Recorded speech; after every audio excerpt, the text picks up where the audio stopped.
तो भाइयों hello, second lecture of chemistry में आपका स्वागत है। और द आईएससी वर्स चैनल पर भी हम लोगों ने केमिस्ट्री की सीरीज़ फाइनली स्टार्ट कर दी है। और आज हम लोग सोल्यूशन चैप्टर का सेकंड लेक्चर करने वाले हैं, जिसमें टॉपिक है राउल्ट्स लॉ। आई होप आपने फर्स्ट लेक्चर देखा होगा और आपसे रोज़ वीडियोज़ आएंगी, ठीक है। जो 2-2 दिन का गैप, 3-3, 4-4 दिन का गैप होता था वो आपसे नहीं होगा, रेगुलर वीडियोज़ आएंगी। प्लीज़ इसको एक यूट्यूब चैनल की तरह मत लेना, इसको एक बैच की तरह लेना, एक फ्री बैच की तरह, जहाँ पर हम लोग फिजिक्स केमिस्ट्री मैथ्स तीनों की बातें करेंगे। थोड़ा सा डिले मेरे एंड से हो जाता था, लेकिन अब से डिले नहीं होगा, आई प्रॉमिस। रेगुलर वीडियोस आएंगी, ठीक है जी। तो सिलेबस भी ऑन टाइम कवर हो जाएगा, तुमको किसी पर रिलाई करने की ज़रूरत नहीं है, कुछ खरीदने की ज़रूरत नहीं है। सब कुछ मैंने पहले भी डिस्कस किया था, सैम्पल पेपर वगैरह सब फ्री मैं प्रोवाइड करूँगा। बस पेशेंस थोड़ा सा बना के रखना। जब मेरे को लगेगा कि हाँ भाई अब ये सही टाइम है सैम्पल पेपर प्रोवाइड कर देना चाहिए, तब मैं प्रोवाइड करूँगा। अभी दे दूँगा तो भाई तुम क्या करोगे, अभी तो सिलेबस नहीं कवर हुआ। सैम्पल पेपर में तो ऑल ओवर सिलेबस से मर्ज होकर क्वेश्चन आते हैं ना, इसलिए हम लोग स्टार्ट करते हैं अपना सेकंड लेक्चर। आज का टॉपिक था राउल्ट्स लॉ, लेकिन ये फर्स्ट वाले लेक्चर का कुछ पोर्शन बचा हुआ था, तो मैंने सोचा इसको जल्दी से कवर कर लूँ। मैं थोड़ा जल्दी बोल रहा हूँ इसलिए क्योंकि this is not the agenda of today's video, rather it is a left over part of the first lecture, तो हम लोग इसको कवर कर लेते हैं। Factors affecting vapour pressure. हम लोगों ने एक चीज़ की बात की थी कि किसी भी लिक्विड का, किसी भी सब्सटेंस का वेपर प्रेशर चेंज नहीं होता एक्सेप्ट टेम्परेचर। टेम्परेचर चेंज करोगे वेपर प्रेशर बढ़ेगा, बढ़ाओगे तो बढ़ेगा, घटाओगे तो घटेगा। करेक्ट। आज हम लोग और भी ज़्यादा फैक्टर्स की बात करने वाले हैं अदर देन टेम्परेचर। टेम्परेचर पहला वाला हो गया, इसका ग्राफ भी हम लोगों ने डिस्कस किया हुआ था। भाई देखो, ये कोई रेगुलर शेप नहीं है, ये कोई डायरेक्टली प्रोपोर्शनल का रिलेशन टेम्परेचर वेपर प्रेशर के बीच में नहीं होता, ये कोई पैराबोला नहीं है, ठीक। सेकंड है intermolecular force of attraction. Intermolecular force of attraction से वेपर प्रेशर को क्या लेना देना। मैंने कहा भाई बहुत गहरा लेना देना है। यहाँ पे लिखा हुआ है more intermolecular force of attraction lesser vapour pressure, less force more vapour pressure. इसका मतलब क्या है? इसका मतलब मैंने शायद पहली वाली वीडियो में बताया था, मैं जल्दी से बता रहा हूँ, ठीक है। जल्दी बोल रहा हूँ क्योंकि ये टॉपिक नहीं है आज की वीडियो का। मान लो हमारे पास कोई ऐसा सब्सटेंस है जिसमें इंटरमोलिकुलर फोर्स ऑफ अट्रैक्शन बहुत ज़्यादा स्ट्रॉन्ग है। और जब इंटरमोलिकुलर फोर्स ऑफ अट्रैक्शन भाई बहुत ज़्यादा स्ट्रॉन्ग है, मतलब मॉलिक्यूल के बीच में इतना ज़्यादा प्यार है, इतना ज़्यादा अट्रैक्शन है कि वो लोग एक दूसरे को छोड़ नहीं पा रहे हैं। और तुम नीचे से लगाए पड़े हो आग, जब वो एक दूसरे को छोड़ ही नहीं रहे हैं। ये देखो, ये दो मॉलिक्यूल्स हैं, तुमने आग लगा दी तो क्या हुआ, वो दोनों अलग नहीं हो पा रहे हैं, छोड़ ही नहीं पा रहे हैं एक दूसरे को। जब वो एक दूसरे को छोड़ेंगे ही नहीं तो उड़ेंगे कैसे, उड़ेंगे नहीं तो वेपर बनेंगे कैसे, और जब वेपर नहीं बनेंगे तो प्रेशर क्या लगाएंगे। हाँ या ना। इस वजह से जब ज़्यादा इंटरमोलिकुलर फोर्स ऑफ अट्रैक्शन होती है तो वेपर प्रेशर कम होता है, ये एक और लग ही नहीं पाता सही से। और अब जिस किसी में भी हमारे पास अगर कम इंटरमोलिकुलर फोर्स ऑफ अट्रैक्शन है, तुमने हल्की सी आग दी, वो उड़ गए आराम से, वेपर बन गए, प्रेशर लगा रहे हैं, कोई प्रॉब्लम नहीं है, मस्त वेपर प्रेशर आ रहा है, ठीक। आगे चलता हूँ मैं। थर्ड है नेचर ऑफ सब्सटेंस। कुछ चीज़ें मैं जानबूझ करके इसलिए जल्दी बोल देता हूँ, जल्दी स्किप कर देता हूँ कि भाई हमारा आईएससी बोर्ड है। सीबीएसई वाले बच्चे देख सकते हैं, बिल्कुल देख सकते हो। सीबीएसई वाले आईएससी को देख सकते हैं, आईएससी वाले सीबीएसई को नहीं देख सकते, क्योंकि आईएससी का सिलेबस भाई बड़ा है, कॉम्प्लेक्स है, इंग्लिश मेजर है, ठीक है, 2-2 सब्जेक्ट्स हैं इंग्लिश में, इसलिए सीबीएसई वाले देख सकते हैं बिल्कुल। आईएससी वाले अरे तुम्हारे लिए तो चैनल ही खोल रखा है भाई, ठीक। सब्सक्राइब करके रखना प्लीज़। लास्ट वाली वीडियोस पर तुमने जो प्यार दिया है, थैंक्स अ लॉट, ठीक है। इसी तरह से प्यार बनाए रखो, इसको एक बैच की तरह लेना। आगे बढ़ रहा हूँ मैं।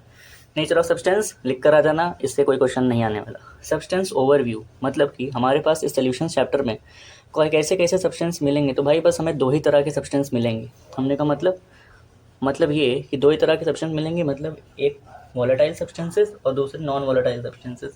These two are the substance in particular which we have to deal with in this entire chapter. non volatile हमारे पास जो substances होते हैं उनका मतलब क्या है। non volatile का मतलब कि हम लोग उनको नीचे से आग दें, है ना।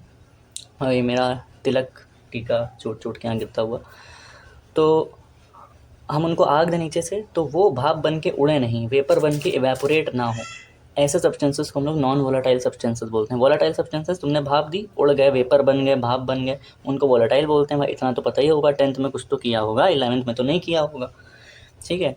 तो नॉन वोलाटाइल हमारे पास, हम लोग सॉलिड्स को इस पूरे चैप्टर में, सोल्यूशन चैप्टर नंबर 1 में सॉलिड्स को हम लोग नॉन वोलाटाइल मान लेंगे। भाई सॉलिड थोड़े ही उड़ते हैं। अगर हम लोग भाप बनाएं, मतलब कि हमारे पास एक सोल्यूशन है चीनी और पानी का, मैंने एक सोल्यूशन, एक घोल बनाया, मैंने उसमें आग लगाई, मतलब बॉईल करने के लिए, तो चीनी तो वहीं रहेगी ना भाई, पानी उड़ जाएगा, थोड़ा थोड़ा इवेपोरेट करने लगेगा, पर चीनी तो नहीं उड़ेगी क्योंकि चीनी सॉलिड है। तो सॉलिड को हम लोग नॉन वोलेटाइल कंसिडर करते हैं। देखो कंसिडर करते हैं। पी नॉट मैंने पिछली वीडियो में बताया था, फिर बता दे रहा हूँ। पी नॉट का मतलब होता है, पी का मतलब है प्रेशर, नॉट का मतलब जब उस सब्सटेंस के अलावा कोई भी दूसरा बंदा प्रेजेंट ना हो, तो पी नॉट ऑफ सॉलिड्स, ठीक है, मेरे को ऐसे लिख देना चाहिए, P not of solids is zero. P not of solids is zero मतलब, P not of solids is zero मतलब कि vapour pressure of pure solid, अगर सिर्फ सॉलिड है, ग्लास लिया, चीनी डाली, कोई पानी वानी नहीं डाला, ग्लास लिया, चीनी डाली, कोई पानी वगैरह नहीं डाला और डायरेक्टली बॉयल करने रख दिया, तो क्या एवेपोरेट होगा? बिल्कुल एवेपोरेट नहीं होगा। जब एवेपोरेट नहीं होगा तो वेपर प्रेशर ज़ीरो, और चीनी था और कुछ था नहीं, तो पी नॉट बोल सकते हैं, पी नॉट ऑफ चीनी। पी नॉट ऑफ चीनी, चीनी के अलावा कोई नहीं। और इनको हम किसी में उठा के भी डाल दें तब भी नहीं उड़ते, इतने बेशर्म है। इनको हमने पानी में उठा के डाल दिया तब भी चीनी नहीं उड़ी, चीनी अकेले भी नहीं उड़ी। तो इस वजह से vapour pressure of pure solids या किसी के साथ मिल जाएं अकेले दुकेले, इनका वेपर प्रेशर ज़ीरो ही होता है, तो दे कांट इवेपोरेट। हमारे पास पॉपुलर एग्जांपल्स आईएससी में, सीबीएसई में, हर जगह कई टीचर्स बताते हैं, बिल्कुल सही बताते हैं कि कुछ पॉपुलर एग्जांपल्स हमारे पास ये होते हैं नॉन वोलेटाइल के, यूरिया, ग्लूकोज और सुक्रोज, ठीक है। तो मैं अपना रजिस्टर सही से ओपन करता हूँ, 1 मिनट। तो ये देखो भाई, जैसे यूरिया है तो इसका मॉलिकुलर फार्मूला लिखा हुआ है और उसके सामने उनके मॉलिकुलर मासेस लिखे हुए हैं। यूरिया का मॉलिकुलर फार्मूला होता है NH2CO NH2 और मॉलिकुलर मास होता है 60। तुम कैलकुलेट करके देख सकते हो, तुम्हें पता ही होगा भाई, नहीं पता तो कमेंट कर देना, वैसे भी तुम्हारे सारे 11th के पाप मैं ही तो धो रहा हूँ। ग्लूकोज ये होता है C6H12O6, मॉलिकुलर मास 180। सुक्रोज होता है C12H22O11, molecular formula, molecular mass होता है 342, 342। These are the popular examples which we have to deal with. अब बात कर लेते हैं भाई नॉन वोलेटाइल की, ठीक। बाद में किसकी कर लेता हूँ, नॉन वोलेटाइल की। नॉन वोलेटाइल की बात करें, सॉरी वोलेटाइल की बात कर लेते हैं। इनका वेपर प्रेशर ज़ीरो नहीं होता है, क्यों? क्योंकि भाई ये भाप बन के उड़ सकते हैं, आज़ादी है इनके पास, पढ़े लिखे एजुकेटेड आदमी हैं, तो उड़ सकते हैं, उड़ना जानते हैं, फ्रीडम जानते हैं। तो इनके पॉपुलर एग्जाम्पल्स हैं water, methanol, ethanol, benzene, toluene, ठीक, इनके पॉपुलर एग्जाम्पल्स हैं। अब हम लोग सीधे चलते हैं राउल्ट्स लॉ की, जहाँ से ईंट रखी जाती है, जहाँ से राउल्ट्स लॉ का जो बिल्डिंग ब्लॉक होता है वो स्टार्ट होता है। अब हम लोग उस पर चलते हैं। ये जो कभी कभी मेरी वीडियोज़ में ऐसा हुआ करे अगर कि भाई वीडियो लैंडस्केप मोड पे चल रही है, तुमने पोर्ट्रेट पे खोल रखी है, वीडियो उल्टी आ रही है, तो भाई प्लीज़ उसको थोड़ा सा मैनेज कर लिया करो, क्योंकि मेरा बैकग्राउंड काफ़ी नॉइज़ी रहता है मेरे नेबर्स की वजह से, ठीक है। तो मेरे को सारी चीज़ें कोप अप करके चलनी होती हैं। तो जैसे ही वीडियो इधर उधर हुआ करे कुछ सेकंड्स बाद, तो तुम्हारे फ़ोन में भाई ऑटो रोटेट होता है, उसको तुम बंद कर दिया करो, तुम अपना फ़ोन उस तरफ रोटेट कर लिया करो, ठीक है। तो मेरे को ये चीज़ पॉइंट आउट करते हुए अच्छा नहीं लग रहा है, लेकिन I hope you will understand, ठीक है। तो solutions vapour pressure which has to volatile liquids. अब हम लोग उस वाले सोल्यूशन की बात करेंगे भाई। अभी तक हमारे बचपन से मिथ बना हुआ था, भ्रम बना हुआ था कि सोल्यूशन में क्या होता है भाई, सॉल्वेंट होता है, सल्यूट होता है, सल्यूट सॉलिड होता है, जैसे शुगर, सॉल्ट वगैरह, और सॉल्वेंट हमारे पास लिक्विड होता है, मोस्टली वाटर। ऐसा नहीं होता है भाई, दोनों हमारे पास लिक्विड हो सकते हैं। सॉल्वेंट तो होता ही था लिक्विड, सॉल्यूट भी लिक्विड हो सकता है। क्यों? क्योंकि अभी मैंने पीछे बताया कि भैया नॉन वोलेटाइल चीज़ें जो हैं वो होती हैं सॉलिड्स, और मैंने यहाँ वोलेटाइल लिख दिया है। इसका मतलब दोनों ही के दोनों लिक्विड्स हैं। इसमें सॉल्यूट भी लिक्विड होगा, सॉल्वेंट भी लिक्विड होगा। इंपॉर्टेंट क्यों है? ऐसे ही इंपॉर्टेंट है। तो सॉल्यूशंस, हम ऐसे सॉल्यूशन के वेपर प्रेशर की बात करेंगे, ऐसे सॉल्यूशन के वेपर प्रेशर की बात करेंगे जिसमें दो वोलेटाइल लिक्विड्स होते हैं, ठीक है। तो वही उन्हें यहाँ पे लिखा हुआ है कि तुम लोग सोच रहे हो कि भैया राउल्ट्स लॉ स्टार्ट करो, पकाओ मत। अरे भैया राउल्ट्स लॉ के बेसिक्स हैं, ये नहीं सीखा तो कुछ नहीं आएगा। तो सॉल्यूशन हमारे पास देखो अब कैसा हुआ, इसमें सॉल्यूट भी लिक्विड है, सॉल्वेंट भी लिक्विड है, और मैंने फर्स्ट लेक्चर से ही एक्सप्लेन किया हुआ है, बताया हुआ है। नहीं पता तो अब सुन लो। सॉल्वेंट को हम पूरे लेक्चर में ए से डिनोट करेंगे, पूरे चैप्टर में। सॉल्यूट को पूरे चैप्टर में बी से रिप्रेजेंट करेंगे, डिनोट करेंगे, सिंबल है उसका, ठीक। अच्छा, तो यहाँ से एक स्टोरी की तरह मैं तुम्हें बता रहा हूँ, तुम ध्यान से बस सुनते जाओ, कान में लीड लगा के, और लेटे हो तो उठ के बैठ जाओ भाई, थोड़ा तो सीरियस हो जाओ, 11 बार तो नहीं हुए थे। तो जैसे अगर हम लोग ए की बात करें तो ये अपने आप में लिक्विड है। एक टाइम पर ए अकेला था, क्या था? अकेला था। जब ये अकेला था तो हम इसको नीचे से ऐसे हीट जब करते थे, आग वाग ऐसे देते थे, तो इसमें क्या होता था कि पानी जो है, सॉरी, ये जो लिक्विड है हमारा, इसमें हलचल मचती थी तो इवेपोरेट होने लगता था। क्यों? क्योंकि वोलेटाइल है, इवेपोरेट तो होगा। तो ये इवेपोरेट होने लगता था। इवेपोरेट होता है तो हमने ऊपर से ढक्कन बंद कर रखा है, क्लोज्ड कंटेनर है, तो क्या करेगा, बीकर के दीवारों पर प्रेशर लगाएगा, लिक्विड के सरफेस के ऊपर प्रेशर लगाएगा। ये सब मैं एक्सप्लेन कर चुका हूँ। और उस समय क्योंकि ए अकेला है तो उस वेपर प्रेशर को हम बोलते थे P0 A, vapour pressure of pure A, ठीक है। P0 ए मतलब मैंने इसको पिछले में भी एक्सप्लेन किया है। P0 ए का मतलब होता है जब ए के अलावा कोई नहीं है। नॉट का मतलब ए के अलावा और कोई नहीं है। पी का मतलब होता है प्रेशर। तो vapour pressure of pure A when no other substance other than A was actually present, ठीक है जी। अब एक टाइम पर क्या होता था, ए अकेला होता था तो P not A vapour pressure of pure A.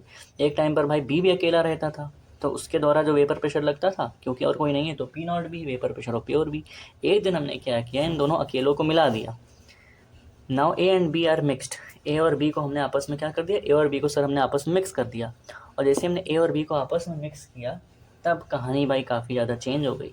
Change इस वजह से हो गई, देखो ए प्लस बी, चेंज इस वजह से हो गई, हाँ चेंज इस वजह, कैमरे में सही आ रहा है, हाँ चेंज इस वजह से हो गई क्योंकि अब ए और बी मिल चुके हैं। अब जब हम इस सोल्यूशन को थोड़ा थोड़ा हीट करना स्टार्ट करेंगे तब सोल्यूशन, क्योंकि भाई ये भी लिक्विड था ये भी लिक्विड था, दोनों मिल गए तो भी लिक्विड रहेगा।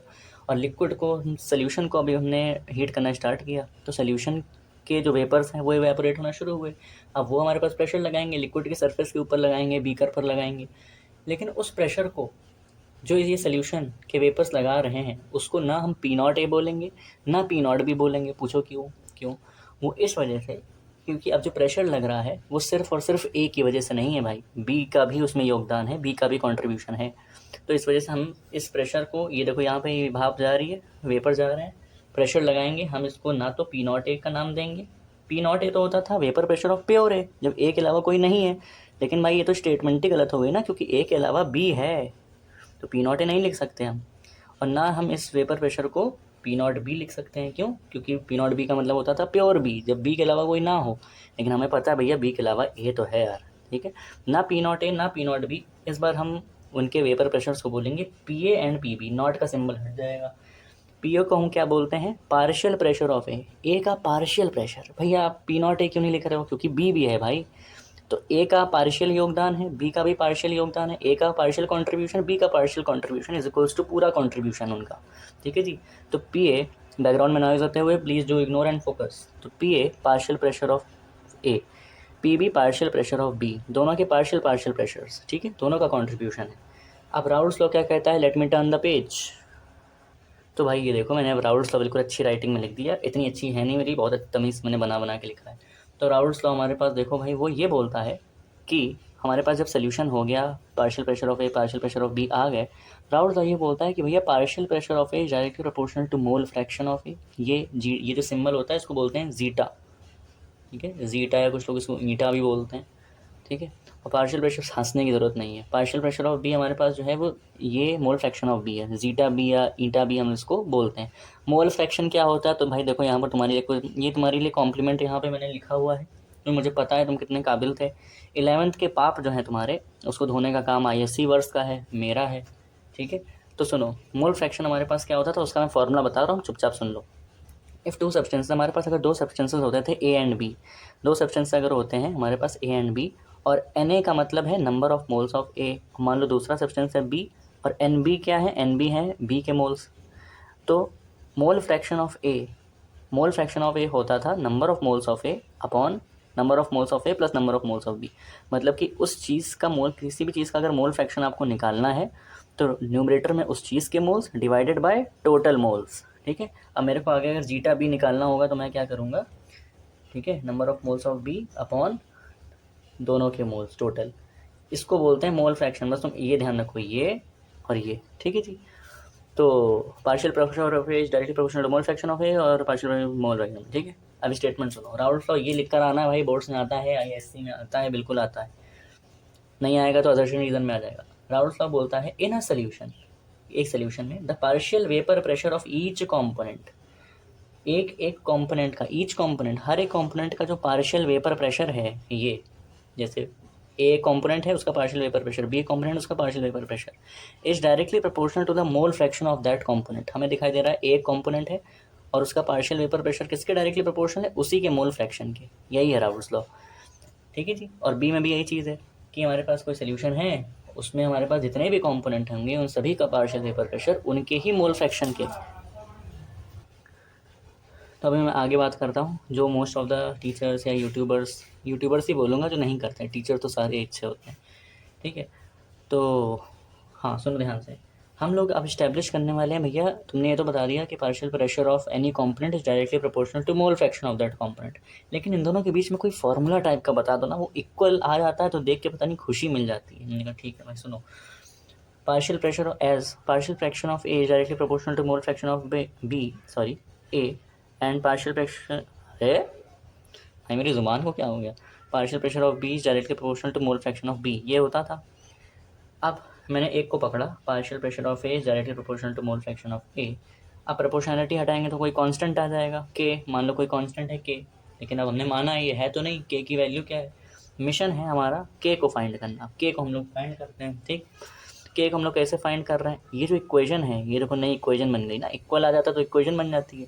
इक्वेशन नंबर 1 में हमने क्या किया, इस इक्वेशन में मैं एक चीज़ अज्यूम करके चलूँगा जिसमें मेरे को के की वैल्यू मिल जाएगी। के की वैल्यू जैसे मेरे को मिल जाएगी, इसी 1 वाली इक्वेशन में दोबारा सब्स्टिट्यूट कर देंगे, पार्शियल प्रेशर ऑफ ए मिल जाएगा। तो कंसीडरिंग, बुक्स में भी, सारी बुक्स में यही होता है लगभग, कंसीडरिंग प्योर ए, हम लोग प्योर ए कंसीडर कर लेते हैं। जब हम प्योर ए कंसिडर करके चलेंगे, इसका मतलब क्या है भाई, ए प्योर ए का मतलब ए के अलावा और कोई नहीं। जब ए के अलावा कोई नहीं है तो मोल फ्रैक्शन ऑफ ए क्या होगा, अभी मैंने बताया किसी भी चीज़ का मोल फ्रैक्शन उस चीज़ के moles divided by total mole, लेकिन ए के अलावा तो कोई है ही नहीं, ए के अलावा तो कोई है नहीं, है ही नहीं। एन ए है और बी का तो नामो निशान नहीं है, तो एन ए तो है लेकिन एन बी नहीं है, तो एन बी 0 हो गया, तो N A upon N A क्या हो गया 1। तो भैया देखो, मोल फ्रैक्शन ऑफ ए हो गया 1 और mole fraction of B 0, B का नामो निशान नहीं, तो उसका मोल फ्रैक्शन क्या करेगा यहाँ पे।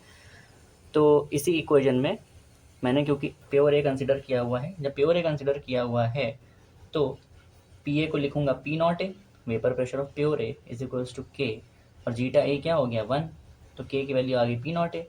सो इन 1, अब हम लोग 1 में के की वैल्यू दोबारा सब्स्टिट्यूट करेंगे तो फाइनली हमारा आंसर आएगा पी नॉट ए जीटा ए।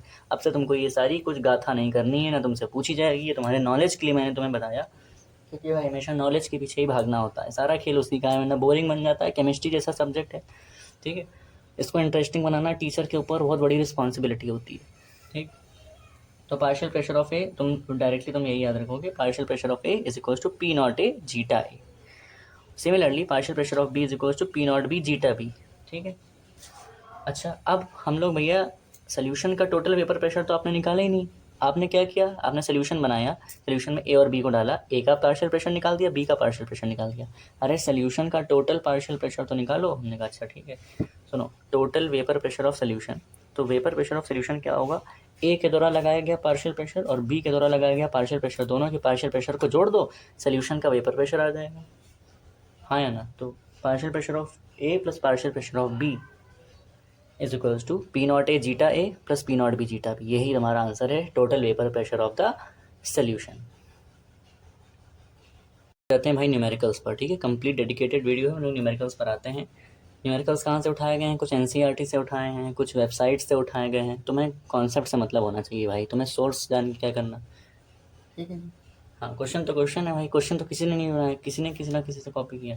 तो if 0.78 gram of benzene and 0.92 gram of toluene are mixed, calculate partial pressure of benzene and total vapour pressure. ठीक है, बेंजीन और टोलिन को मिक्स कर दिया गया, टोलिन जानते हो, बेंजीन जानते हो, मॉलिक्यूलर फॉर्मूला जानते हो, कुछ तो जानते हो, नहीं जानते हो तो भाई ये चैनल है। तो बेंजीन की अगर मैं बात करूँ, बेंजीन, ठीक है, बेंजीन की अगर मैं बात करूँ तो मॉलिक्यूलर फॉर्मूला होता है C6H6 और स्ट्रक्चर होता है ऐसा, ठीक है, ये बनाई होगी, बहुत मज़ा आती है बनाने में। टोलिन की बात करते हैं, टोलिन की, टोलिन में क्या होता है एक्चुअली में, ये जो हमारे पास स्ट्रक्चर होता है ना, इस स्ट्रक्चर में इसका मतलब होता है carbon carbon carbon carbon carbon carbon और हाइड्रोजन लगे होते हैं 6।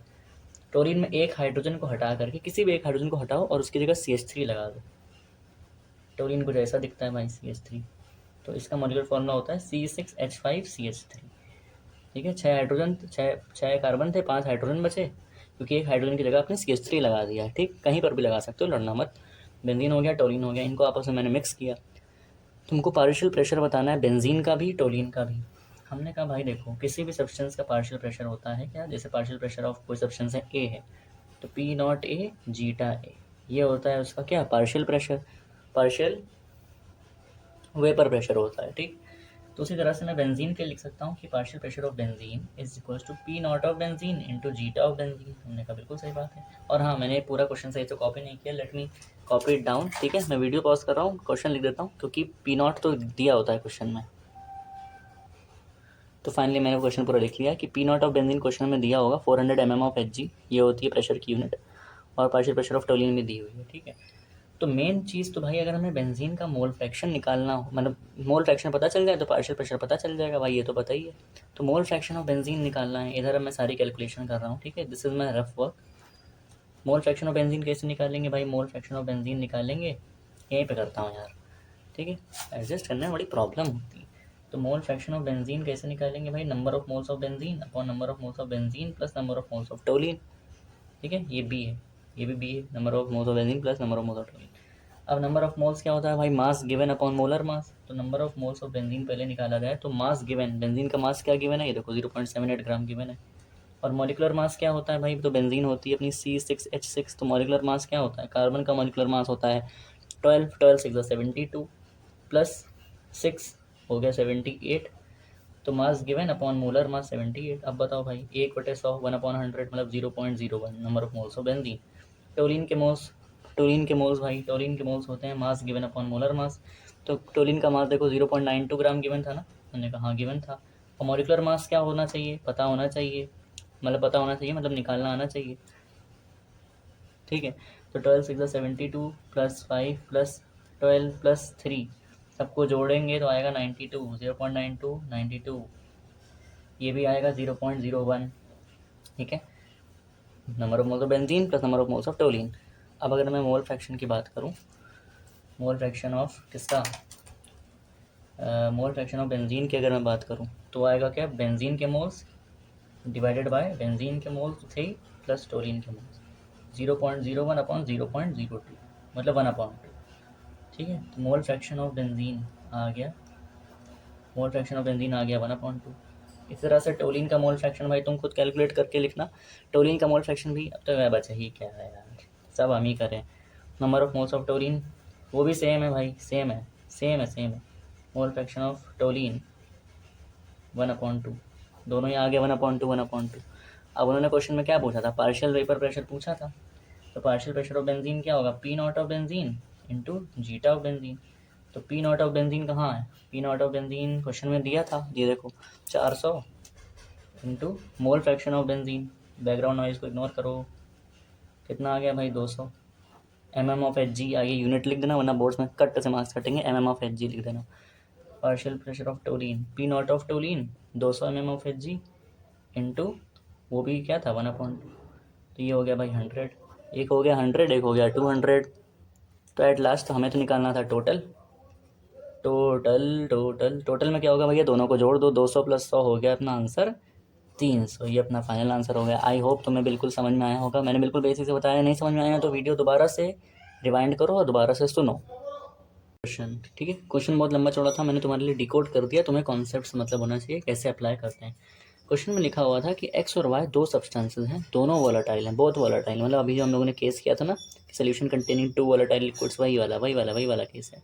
और डेटा उन्होंने कुछ ऐसा दे रखा था, एक टेबल बना दी, एक्स वाई और total vapour pressure of solution. उन्होंने कहा कि जब एक्स 2 मोल लिया हमने और वाई 3 मोल लिया और इनका सोल्यूशन बनाया, तब उस सोल्यूशन का वेपर था 500 mm ऑफ एच जी।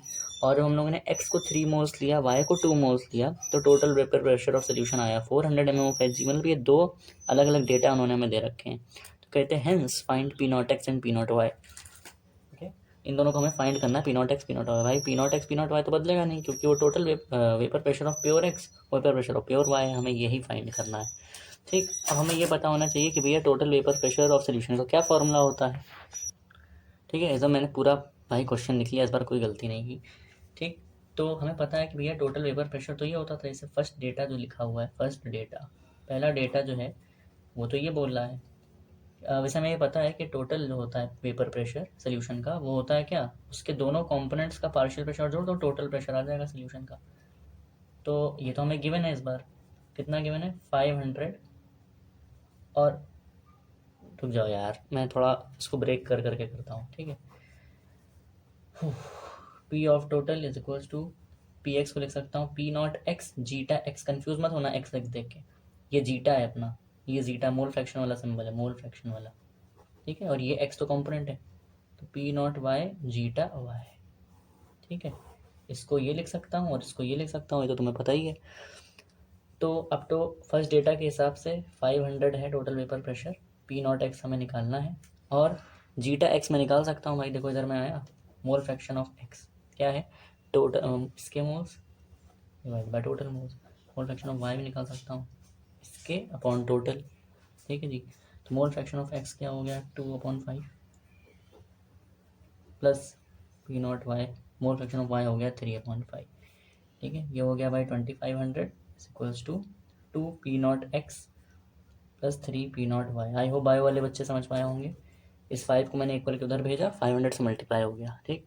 ये जो आया इसको इक्वेशन नंबर 1 बोल दिया। अब सेकंड इक्वेशन भी हम लोग इसी तरह से फॉर्म कर सकते हैं, तो मैं सेकंड वाले के लिए करने लगा था, ठीक है। तो सेकंड वाले डेटा के लिए क्या है भाई, टोटल वेपर प्रेशर हो गया 400 इज इक्वल्स टू p0x, तो लिखूंगा ही mole fraction of X second data के लिए, भाई सेकंड डेटा के लिए, ये सेकंड डेटा, ठीक है, ये फर्स्ट ये सेकंड। तो mole fraction of x upon total, x का मोल फ्रैक्शन है 3/5 और इसमें उल्टा हो गया बस, और कुछ नहीं हुआ, बस उल्टा हो गया, ये हो गया 2/5। बायो वाले बच्चे समझ जाओ, इधर मैंने भेजा 4 5 20 2000 हो गया is equal to 3p0x plus 2p0y। ये दो इक्वेशन बन गई हैं, इनको सॉल्व कर लेना है और हमारा आंसर आ जाएगा, ठीक है। भाई देखो मैं जल्दी जल्दी वीडियो फॉरवर्ड कर करके जल्दी जल्दी शूट कर रहा हूँ क्योंकि कैलकुलेशन वाला पार्ट है। इक्वेशन 1 को 3 से मल्टीप्लाई कर लिया 7500, ठीक है। 6p0x प्लस 9p0y हो जाएगा, और इसको मैंने इक्वेशन 2 को 2 से मल्टीप्लाई कर लिया तो हो जाएगा 4000 is equal to 6p0x plus किससे मल्टीप्लाई किया है 2 से ना, तो 4p0y। अब भाई इसमें तुम ये माइनस, इसमें ये माइनस कर देना, 1 माइनस 2 0 0, ये हो गया 5, 7 में 4 गया 3, ये मम हो जाएगा, ये हो गया 5p0y, ठीक है। p0y आ गया 700। फिर इसकी वैल्यू तुम p0y की यहाँ रख देना, p0x भी निकाल लेना। आई होप तुम्हें समझ में आया होगा, ठीक है। तो लास्ट क्वेश्चन से पहले ये वाला टॉपिक कवर कर लेना चाहिए, which is mole fraction of substance in vapour phase. किसी भी सब्सटेंस का मोल फ्रैक्शन तो उन्होंने देख लिया, उसको हम लोग जीटा से रिप्रेजेंट करते हैं, लेकिन ये मोल फ्रैक्शन ऑफ सब्सटेंस है वेपर फेज में। जब वो सब्सटेंस अपने वेपर फेज में होगा तब उसका मोल फ्रैक्शन क्या होता है, तो उसका सिंबल होता है ये वाई, जैसे वहाँ पर नॉर्मल मोल फ्रैक्शन का सिंबल होता था एक्स, इसका सिंबल होता है Y, mole fraction of substance in vapour phase. तो एग्जाम्पल के लिए इथेनॉल का अगर हमें निकालना है mole fraction of substance in vapour phase, mole fraction of ethanol in vapour phase, तो क्या होता है उसका फॉर्मूला, बस हमें वही जानना है, इसके अंदर नहीं जानना है। इसका न्यूटन आईएससी बुक से एक क्वेश्चन भी हम लोग डिस्कस कर लेंगे नेक्स्ट वीडियो में, ये तो मैंने एनसीईआरटी से और वेबसाइट से उठाए। तो वो होगा mole fraction of ethanol in vapour phase is equals to partial pressure of ethanol upon total pressure of solution, total pressure of solution. ये हर सब्सटेंस के लिए करना है, उस सब्सटेंस का partial pressure divided by total pressure of solution से अगर हम डिवाइड कर देते हैं तो उस सब्सटेंस का मोल फ्रैक्शन वेपर फेज में आ जाता है। इससे रिलेटेड ये रहा ये क्वेश्चन। इथेनॉल एंड मिथेनॉल हमने मिक्स किया उनको आपस में। इट इज़ गिवन दैट कि इथेनॉल का मास 0.92 ग्राम था और मिथेनॉल का मास 0.32 ग्राम था, जो कि आपस में मिक्स हो गए और एक सोल्यूशन फॉर्म कर लिया उन्होंने। कैलकुलेट द फॉलोइंग, सबसे पहले partial pressure of ethanol and partial pressure of methanol.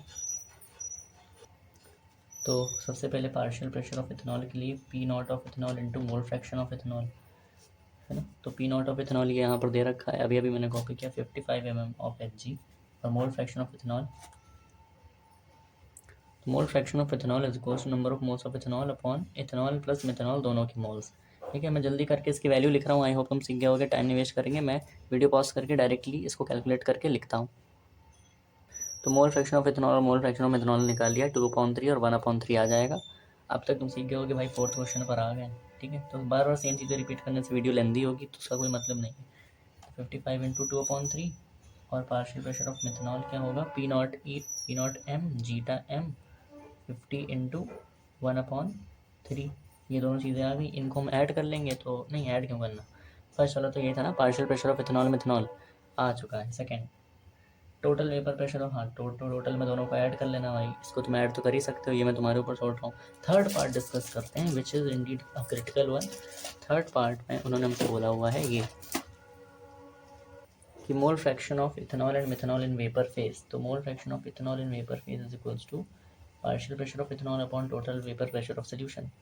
तो पार्शियल प्रेशर ऑफ इथेनॉल वो तो अभी हम लोगों ने फर्स्ट पार्ट में निकाल लिया, दैट इज 55 इंटू 2/3, और नीचे लिखा हुआ था टोटल प्रेशर, तो तुम टोटल कैलकुलेट करके लिख लोगे, फिर बाद में दोनों को दर क्या हो गया, बाद में दोनों को डिवाइड कर देना।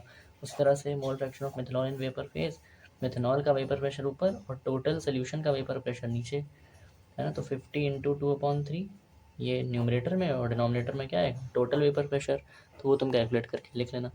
यहाँ से हमारी ये वीडियो हो रही है एंड। इस चैनल के साथ जुड़े रहना, इसको एक बैच की तरह कंसिडर करना। डू सब्सक्राइब करके रखो, रेगुलर वीडियोस इस पर आ रही हैं, फिजिक्स, केमिस्ट्री, मैथ्स की, फिजिकल एजुकेशन की। This channel is growing very fast. Thank you and have a good day.